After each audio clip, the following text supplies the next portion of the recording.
वैष्णो देवी की था उस सिस्टम के खिलाफ कि श्री माता वैष्णो देवी श्राइन यूनिवर्सिटी के अंदर यहाँ 42 सीटें समुदाय विशेष को दे दी गई हैं। लोग फैसला लेते हैं तो सिर्फ हमारे बच्चों को, हमारे स्टूडेंट जो हमारे बच्चे हैं, जो हमारा भविष्य है, हम माइनॉरिटी में हैं जम्मू कश्मीर के अंदर। हमें ये केंद्र से भी, सेंटर की भी माइनॉरिटी ले रहे हैं और ये लोग यूनिवर्सिटी के अंदर भी माइनॉरिटी में उसी में भी ले रहे हैं। दोनों जगह इनका फायदा है। और हमारे लोगों को जो जम्मू कश्मीर के अंदर हम 20 और 22% के करीब हैं, हमें पूछा तक नहीं जा रहे हैं। भाई ये बताइए, अगर आपने केंद्र से भी मतलब उसका फायदा लेना है माइनॉरिटी का, यहाँ से भी माइनॉरिटी का बेनिफिट लेना है, तो फिर ऐसा करिए, हिंदुओं को ना, सनातनियों को आप जो किस्तों में मार रहे हो ना, तो मैं कहता हूँ सीधा जहर दे दीजिए, मार दीजिए इनको। आपके लोग को दूसरे देशों में जाकर सस्ती दरों पे थोड़े से पैसों के अंदर MBBS की सीटें लेती हैं, लेकिन जम्मू के नौजवानों के अंदर के साथ जो धक्का हो रहा है, ये सरकार शर्म धोखाधड़ी है, ये अपराध है जो सामने अब श्री माता वैष्णो देवी श्राइन बोर्ड के सदस्यों ने जो फैसला लिया है। जिसने भी कानून बनाया होगा बड़ी सोच समझ के कि इनकी सरकारें थी उस वक्त जम्मू कश्मीर के अंदर, जिन्होंने सोच समझ के ये कानून बनाया कि उनके बच्चे सुरक्षित हो। और दूसरी बात आप करते हो कि हमारे मुख्यमंत्री जी कहते हैं वो तो मेरिट के बेस पे आए हैं। हमें पता है मेरिट कैसे बनता है, वो कौन लोग होते हैं एग्जाम लेने वाले, कौन लोग होते हैं वहाँ, सब पता है। ये मेरिट नहीं है, ये धोखा है। और रही बात, कहते हैं कि वो बोले उनके बच्चों का भविष्य, भाई हमने तो नहीं कहा उनको, क्यों पैसा हमारा जब हमें माना ही नहीं जाता तो हमारे पैसे से आप डॉक्टर बनोगे। एक जगह आप हमारे पैसे को हराम कहते हो और दूसरी जगह आप कहते हो कि डॉक्टर बनोगे, ऐसा तो नहीं चलेगा। श्राइन बोर्ड के सदस्य जो भारत के विभिन्न राज्यों से पाए जाते हैं, भाई जम्मू कश्मीर के लोग बेवकूफ हैं क्या? जम्मू कश्मीर के लोग श्राइन बोर्ड के सदस्य नहीं बन सकते? मैं आज ये कहना चाहता हूँ इसी मीडिया के माध्यम से, श्राइन बोर्ड को तत्काल प्रभाव से भंग किया जाए और जम्मू कश्मीर के लोगों को 100% उसमें हिस्सेदारी दी जाए।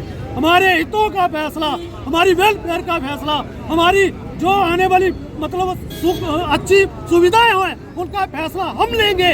जम्मू के हिंदुओं के खिलाफ प्लंडर, और इस प्लंडर की शुरुआत हुई 1986 में। जब आप पता कर सकते हैं कि 1986 में किसकी गवर्नमेंट थी, जिन्होंने धर्म ट्रस्ट से हमारे माता वैष्णो देवी श्राइन को छीन कर सरकार के नियंत्रण में किया। वहां पे श्राइन बोर्ड का गठन कर हमारे हिंदुओं के मंदिर पर कब्जा किया गया। दूसरा प्लंडर किया गया 1999 में। कल मैं अमरुदुल्ला जी को सुन रहा था, वो कह रहे थे कि जम्मू के लोग हिंदू मुस्लिम करवाने की चेष्टा कर रहे हैं। तो मैं उनको पूछना चाहता हूँ, आप मीडिया बंधुओं के माध्यम से पूछना चाहता हूँ, मेरी आवाज अमरुदुल्ला तक जरूर पहुँचाइए। 1999 में किसकी सरकार थी? जब आपने जम्मू कश्मीर में जम्मू श्री माता वैष्णो देवी यूनिवर्सिटी एक्ट लागू किया था, तब किसकी सरकार थी? तब क्यों आपने एक सेकुलर इंस्टीट्यूट बनाया गया? क्यों वहां पे सेकुलर इंस्टीट्यूट बनाया गया? तीसरा प्लंडर है जो जम्मू कश्मीर में माइनॉरिटी राइट्स 2016 में एक्ट पास होता, इन्होंने 2016 में एक PIL फाइल की जाती है सुप्रीम कोर्ट में, जिसका 486/2016 Ankur Sharma versus supreme court of India and others, उसके तहत 2018 में ये लोग सुप्रीम कोर्ट में एफिडेविट देते हैं कि जम्मू में जो माइनॉरिटीज में है वह हिंदूज हैं और माइनॉरिटी का जो हक है वह हिंदू, सिख, जैन, बुद्ध को मिलेगा। किंतु आज तक वो माइनॉरिटी राइट्स का हक हिंदुओं को, सिखों को, जैनों को, बुद्धों को नहीं मिला। क्या ये यूनिवर्सिटी उन माइनॉरिटी राइट्स के तरीके से नहीं बन सकती थी? तो 1999 में यह प्लंडर किसने किया? किसकी सरकार थी जिसने 1999 में हमारे हिंदुओं के साथ प्लंडर किया?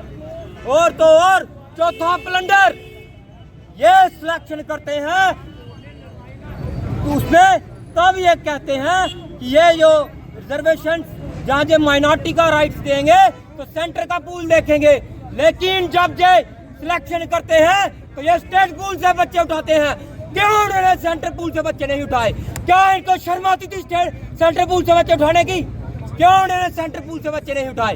अगर इन्होंने सेंटर पूल से बच्चे ना उठा के स्टेट पूल से बच्चे उठाए हैं। और दूसरी बात, इन्होंने जब माइनॉरिटी राइट्स की बात आती है तो अब सेंटर की बात करते हैं, सेंटर के लोग लॉज देखते हैं। लेकिन जो माइनॉरिटी राइट कमीशन है जो 1992 में बना था, उसमें स्पष्ट लिखा है, कुछ स्टेटों का कुछ ड्यूटीज का नाम दिया हुआ है, जिसमें एक जम्मू कश्मीर है, जिसमें कहा गया है कि जम्मू कश्मीर में जो माइनॉरिटी में है, हिंदू, बौद्ध, सिख, जैन माइनॉरिटी में है। मैं फिर से सरकार को चेताना चाहता हूँ, चाहे वो केंद्र सरकार हो, चाहे अमरुद्दुल्ला की स्टेट गवर्नमेंट हो, असेंबली में बैठ के जो तुम्हारे बाप दादाओं ने गलत काम किए हैं, हम हिंदुओं के खिलाफ प्लंडर चलाए हैं, उन प्लंडरों का समापन होने का भी समय आ गया है।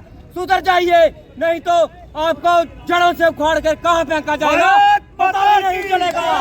भारत माता की